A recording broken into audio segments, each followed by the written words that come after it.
How everybody doing? I'm introducing the leg press, do's and don'ts, rights and wrongs. Before we get started, don't forget to like and subscribe.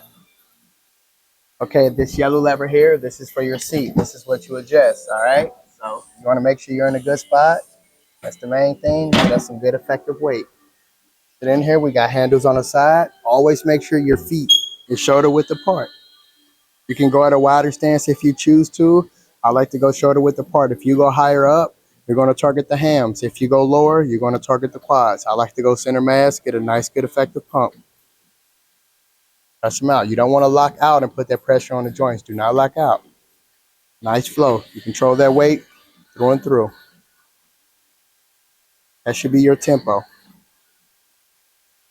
This machine as well is also pin loaded, so you can actually pick your desired weight of whatever you feel is comfortable, and that's the most important thing. Always make sure you got you something that's effective and you can feel it. That's what it's about. A nice, good, effective pump. I'm gonna get us about a say 160, something nice, good, effective. Sit on this platform, get our legs in, posture straight up. Make sure that butt is always tucked in. Bring that feet up just a little bit. Press them forward. Like that. Back slow. Press it forward. Back slow. Press them forward. Back slow. That's right. As I said before, we only get one body, so let's take care of ourselves. Let's get healthy. That's you. Tap in.